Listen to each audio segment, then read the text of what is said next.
which meeting aborted, and subsequently a communication was generated and shared with the ED member here, and the ED KCCA did not find it fitting to share a copy with me. He also questions the delayed response to the petition delivered by the people who were recently evicted from areas of the VG. Lukwago indicates that there are still mixed figures of how many of the evictees had been served with the restoration orders. Those who had been served with the restoration orders were only 8, meaning those are the only people who are subject who are going to be evicted. Only 8. Then the person who chaired the tribunal said no, there were 15.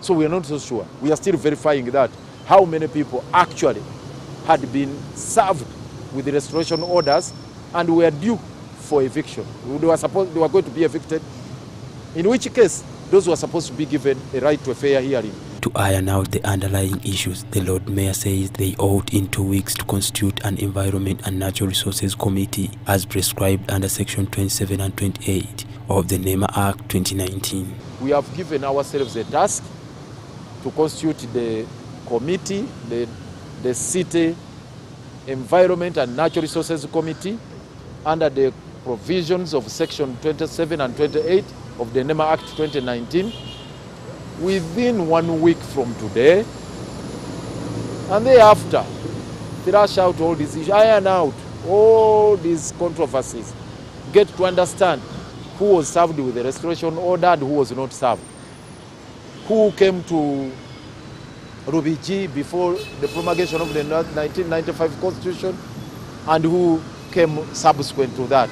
Members of Parliament who attended the meeting included Abubakar Kawalia, Leonard Balimwezo, and Derek Nyeko. Kawalia acknowledged the need for a work plan to guide NEMA's activities. So as leaders of Kampala, led by our Lord Mayor, we have agreed that within the 2 weeks we are going to have a committee and the work plan.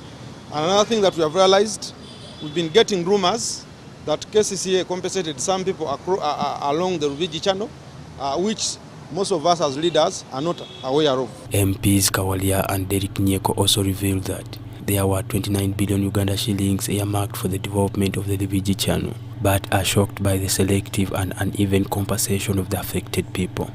These have vowed to ensure that everybody is rightfully compensated. Because we have just received information from the Lord Mayor that there's 29 billion which was earmarked to work for Rubiji channel. So we'll have to use those funds to make sure that those people who are not compensated should be compensated. So I call upon whoever knows that he or she was compensated to come out clearly and explain the processes and the channels on which they received the monies. And KCCA should also come out with a very comprehensive report and inform the leaders of this great city on the compensations that were made along the channel before us putting them on pressure. But we are quite now well informed that we will do everything possible to say that these people that are made to be compensated are all compensated. So it is only going to take us around 2 weeks that we come out and agree on the position, and also seek KCC to provide us with information of who the exact people that were compensated, so that these other people do not fall victim. The National Environment and Management Authority NEMA has been demolishing structures built on wetlands, citing the need to protect these vital ecosystems and mitigate climate change impacts. However, critics and residents allege that the authority has failed to adhere to proper procedures. John William Ogenda, Ibrahim Kavuma for Btm News Today. The Minister of Internal Affairs, Major General Kahinda Utafire, has urged the prisons officers to apply the principle of rehabilitation towards prisoners so that they become responsible citizens after they have left prison. Now, he made the appeal while commissioning the pass-out ceremony where 70 officers, 60 male and 10 females, passed out. The Uganda Prison Service has undergone a remarkable transformation, shifting from a punitive to a productive approach in prison management. This transformation is rooted in the service's commitment to fulfilling its constitutional mandate of state custody and rehabilitation of offenders, while also excelling in production. Central to this mission is human capital development, empowering the service to enhance its human resources capabilities.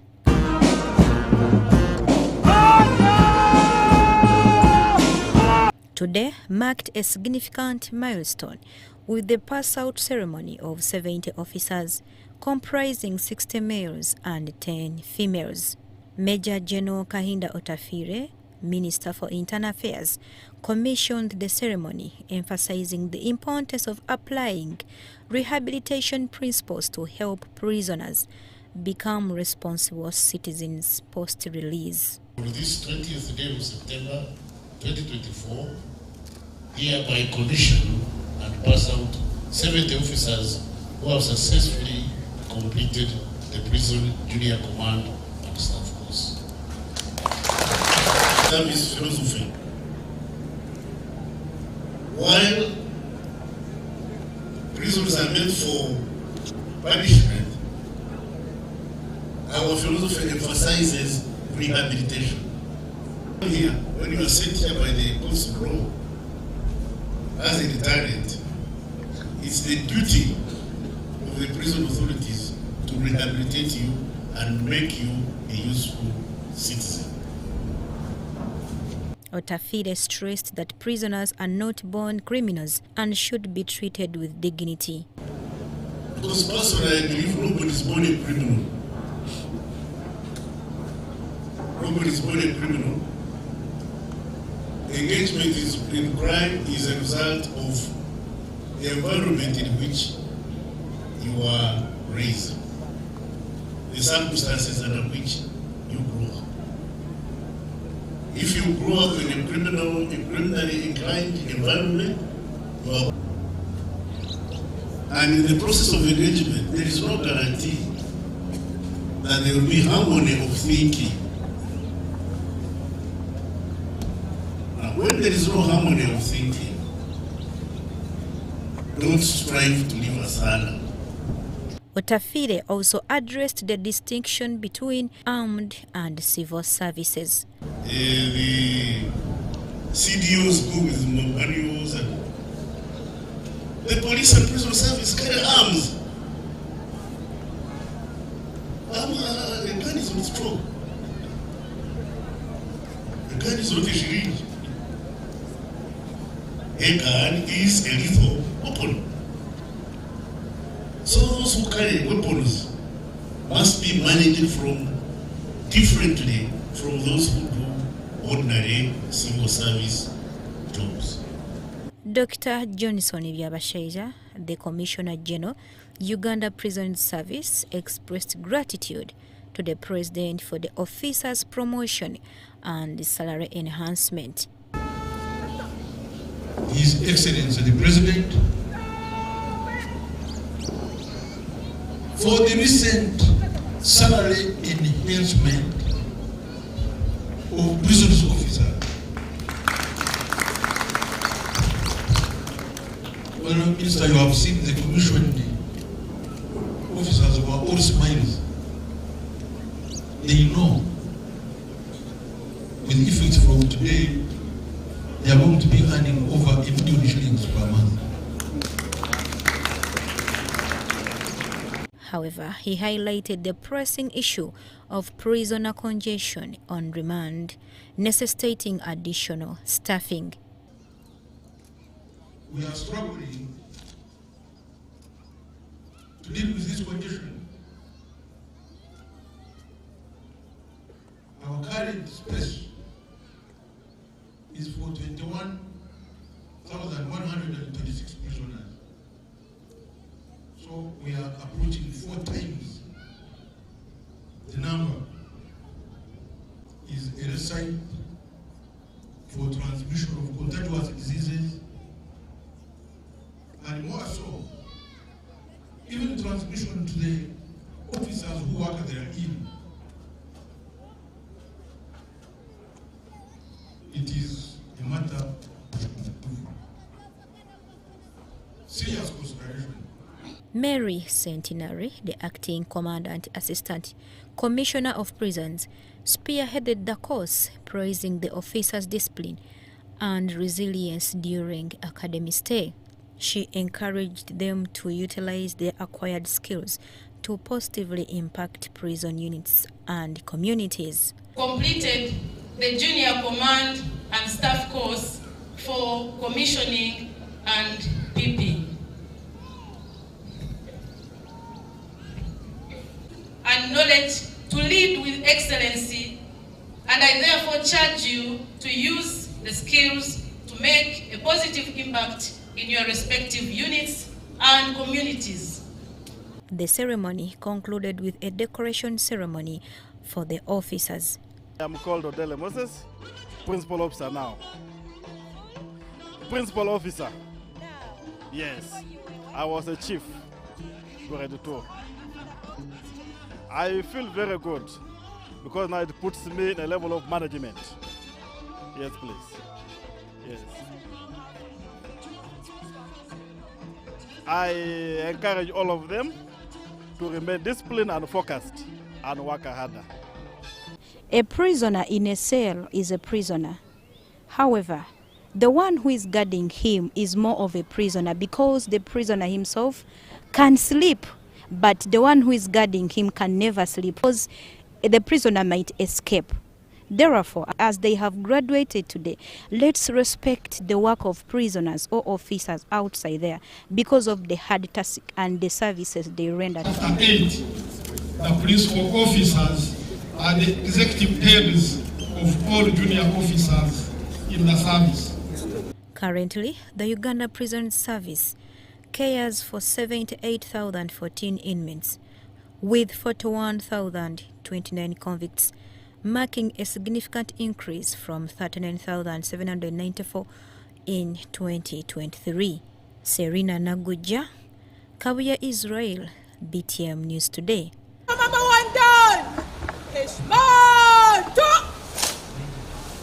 Thank you for that story, Serena Naguja. Now moving on, the High Court headquarters in Kampala hosted the 7th annual Benedicto Kiwanuka Memorial Lecture on Friday, September 2024. Now the event brought together legal and justice sector stakeholders to honor the legacy of Uganda's first chief minister, Benedicto Kiwanuka, who was abducted by soldiers under the regime of Idi Amin Dada on September 21, 1972.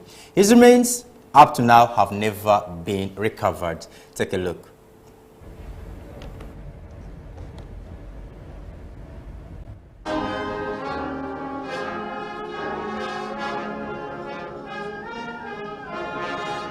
Representing President Museveni, Speaker of Parliament, and Anita Mong attended. He was murdered in cold blood in September 1972 when he was dragged by functionalities of Idi Amin regime out of the High Court, remembered for having been selfless defender of human rights and rule of law. Allow me to reiterate the commitment that legislature, judiciary, and executive will always work together.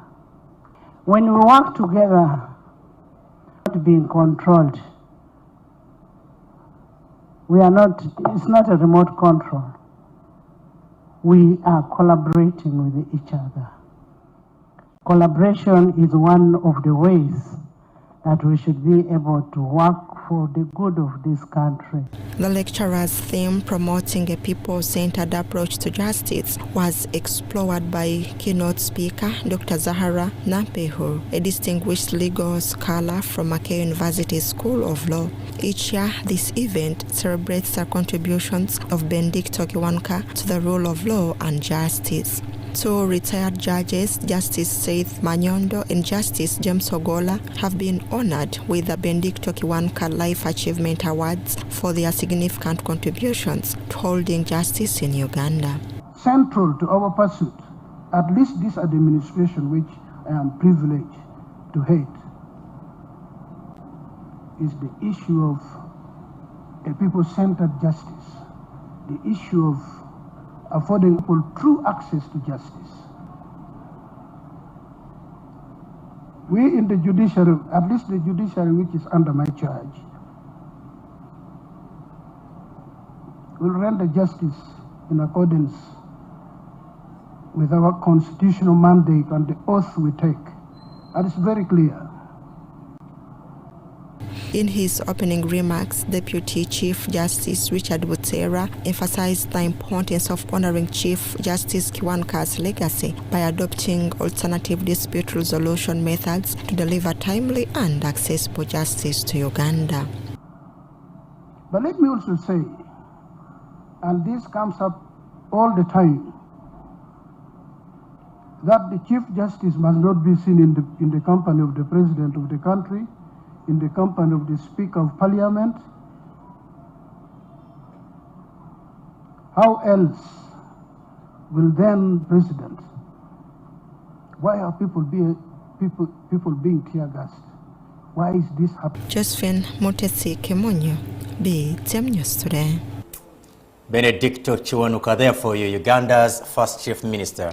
Indeed, he deserves to be commemorated. Now, from that, in a move aimed at enhancing education and well-being among school-going children, the Uganda Printing and Publishing Corporation, UPPC, has made a humanitarian donation to the Babi Children Foundation in Katoke, Nansana. Now, the donation includes essential educational materials such as UPPC Smart Exercise Books, pens, pencils, box files, and school bags. Additionally, UPPC provided household items like sanitary pads, soap, clothes, and foodstuffs. This timely intervention comes as schools across the country resume for third term amidst economic challenges faced by many parents.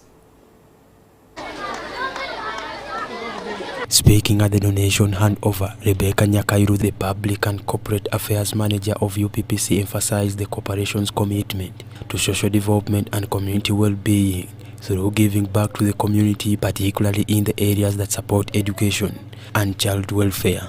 We realize and recognize that children like such who are in vulnerable communities, they are children of ex-soldiers who died in the wars. They are children who also have a future for this nation. So we picked from the little that we have to give and to support them to go back to school. Today we have donated foodstuff, scholastic materials and basic needs to ensure that they live a comfortable life. Joseph Opio Okuru, Director of Internal Operations, who represented the UPPC Managing Director during the outreach, highlighted the significant relevance of the donation, specifically the UPPC Smart Exercise Books, at a time when schools have resumed for the third term. We have tried what we could to support the vulnerable by donating some of the books, some stationery, especially exercise books. Exercise books is one of the new projects that we as Uganda Printing and Publishing Corporation have now pioneered, have started, and today is basically we have launched it in the form of donation to the vulnerable children. Barbara Turiasima and Obadia Mugabe, directors at Babi Children Foundation, expressed heartfelt gratitude for UPPC's contribution and appealed to other organizations to also extend a helping hand, citing that their support will foster an educated future generation. I take this opportunity to thank the Uganda Printing Publishing Corporation for giving us a visit, for sparing their time to come to be with us today. Thank you very much, and I want to thank everyone who contributed anything, even if it was small. We have appreciated everything.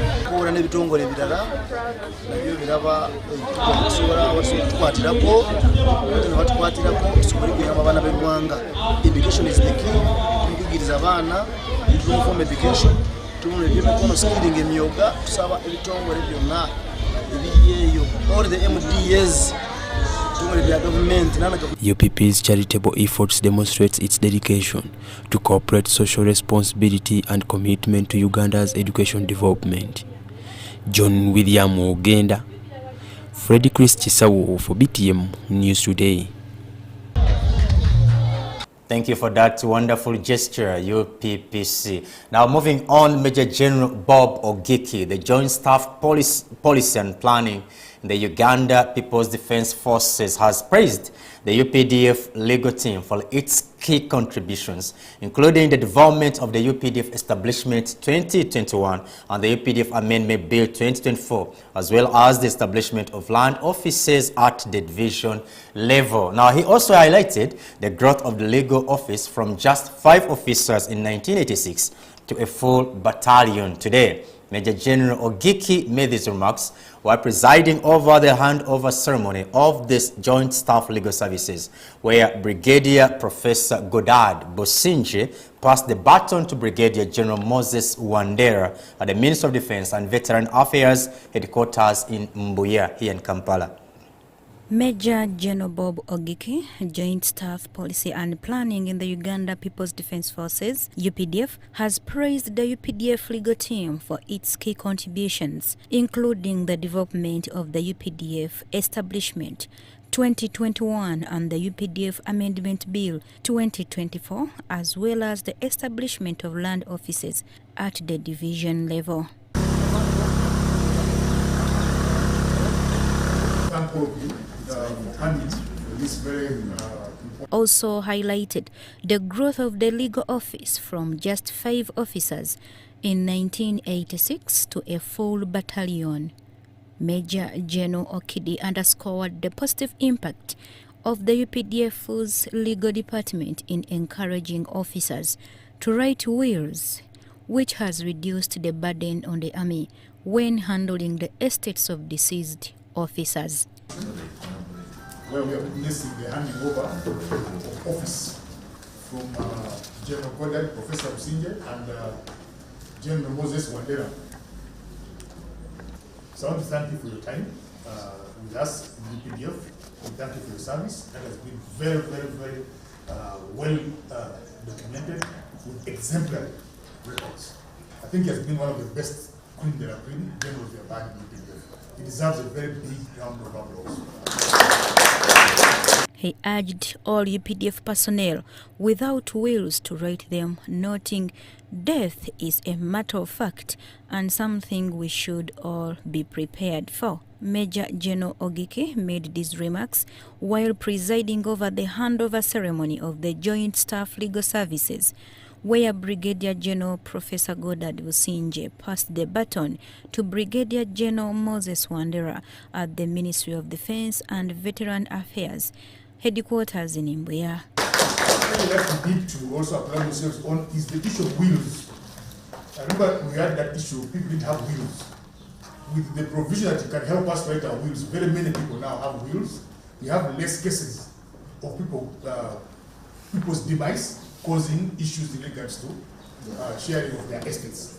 Because people now have wills, and I employ to continue encouraging some of us who have not done this to do so.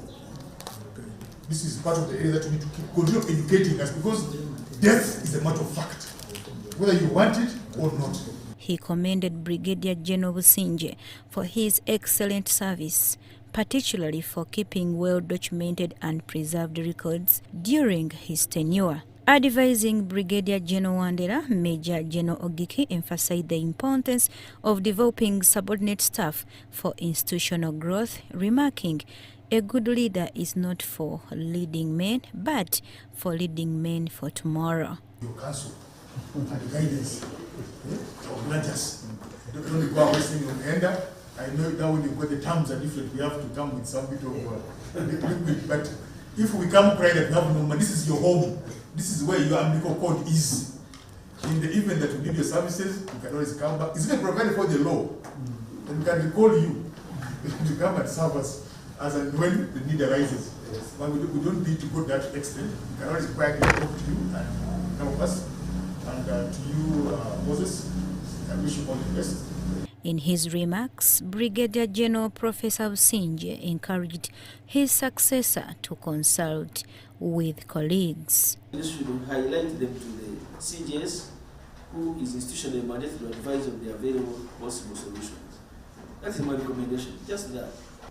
Consult your colleagues, assign them duties, and you find that you will enjoy yourself. I can't say I've been perfect in doing that, but if you have colleagues, you assign them, you enjoy yourself. You don't have to break so much. Brigadier General Wandera expressed gratitude for his role, acknowledging the significance of his appointment.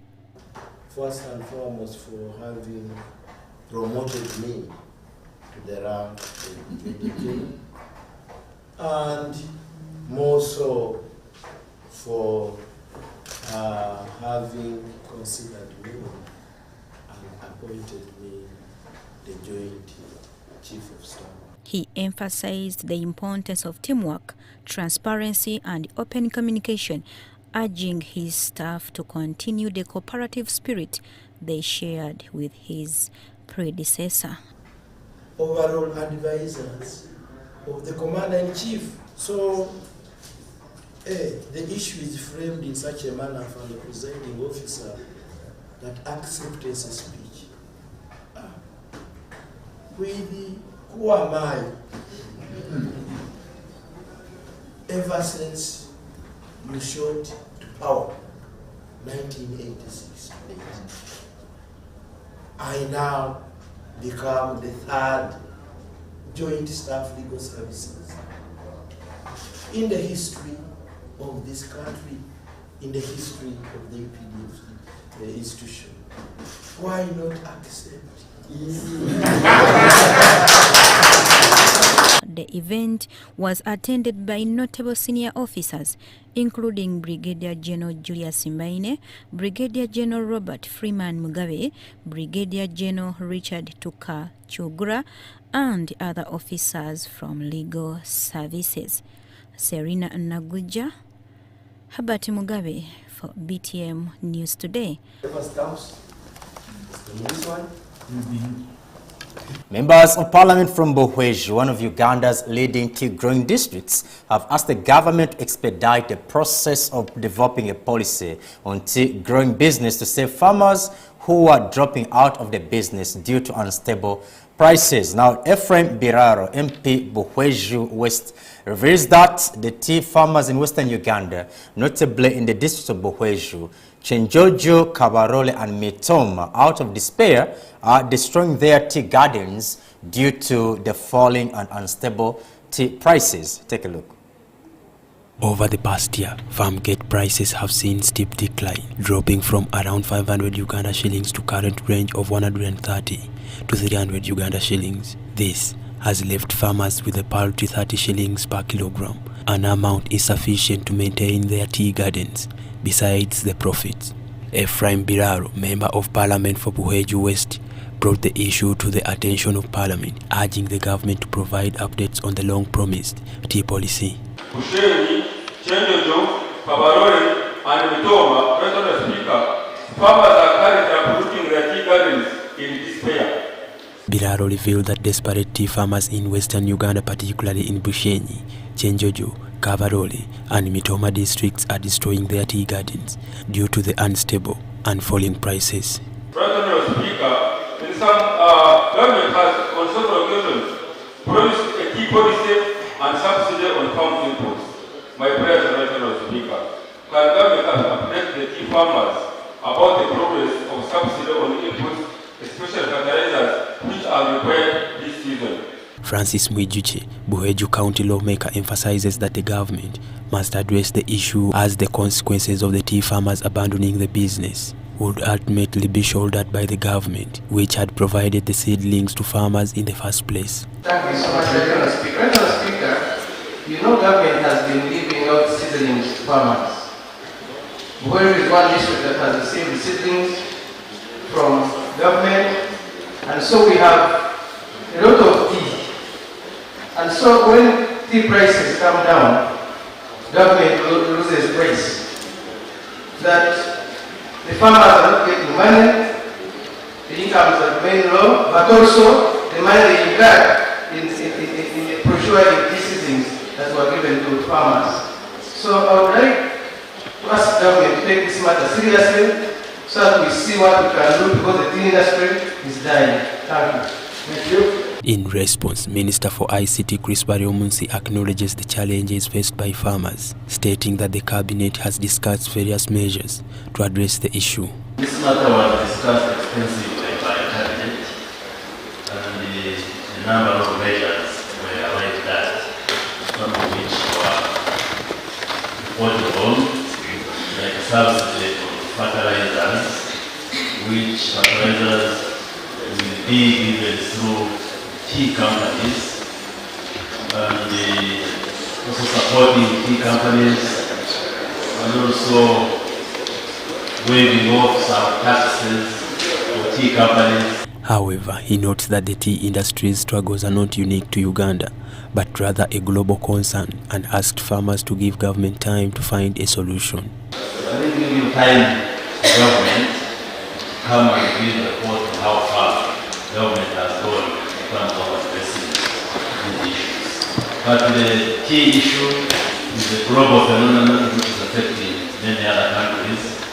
The reduction in prices is due to factors which are largely extrinsic from outside, but the government takes note, that they give us time, and then the government will come back and give an update on how far we have gone addressing these concerns.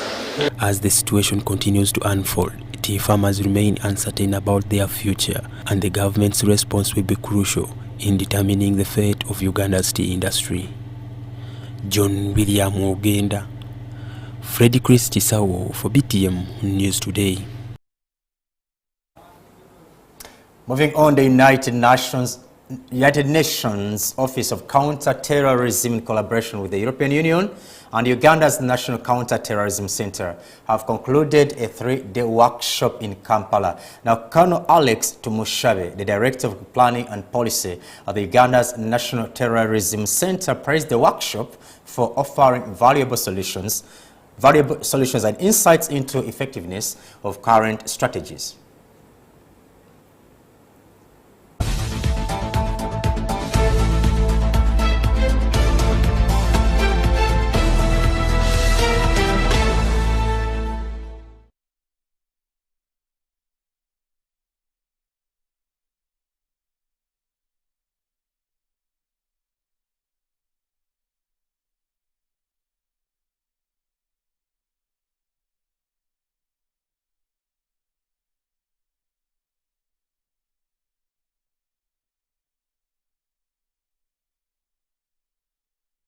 Organized by the United Nations Counterterrorism Center, UNCCT, the event provided technical training on monitoring and evaluating strategic communication campaigns to prevent and counter violent extremism. Colonel Alex Tumushabe, Director of Planning and Policy at Uganda's National Terrorism Center, has pointed out the importance of raising awareness, changing perceptions, and improving engagement, assuring that Ugandan government would continue refining its approach to optimize communication strategies and campaigns.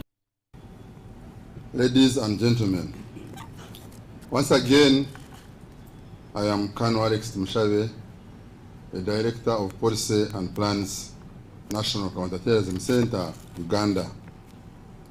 Dear participants, today marks the end of our 3 days workshop for monitoring and evaluation for strategic communication campaigns. This workshop has been very engaging, and I am happy everybody participated, and I am very much encouraged once again to ensure that we did not waste any single time, but we used it as planned. Ms. Sylvia Kabachi, acting head of the UN Office of Counterterrorism Nairobi Program Office, highlights the significance of sustainable engagement and continuous learning within strategic communications. Sure, allowed us to do that. Now, these 3 days have really been about collaboration, but also, taking significant strides towards real and measurable change.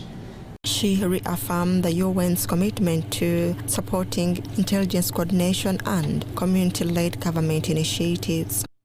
Discussions with media practitioners revealed challenges in incorporating PCVE issues into news, stressing the need for strategic communication involving media and other stakeholders. We looked at the PCV campaigns that you were able to develop last year, and now at a place where we're like, what next? Once you start implementing those campaigns, how do you actually see whether there's any impact in the work that you're doing. Do you have the right stakeholders? Do you have a media strategy, a communication strategy?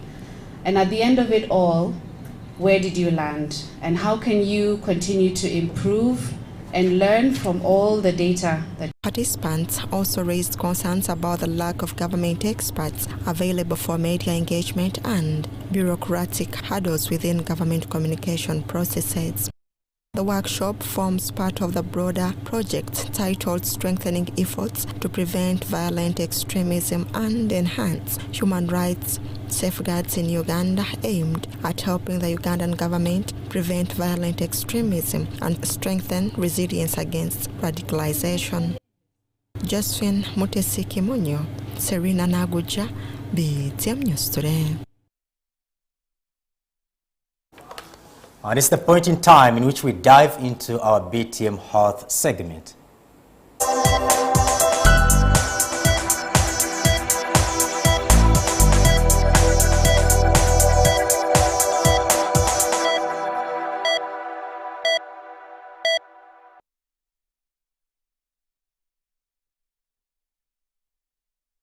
Today's BTM Health edition, we are looking at the benefits of thorn melon. Take a look, listen.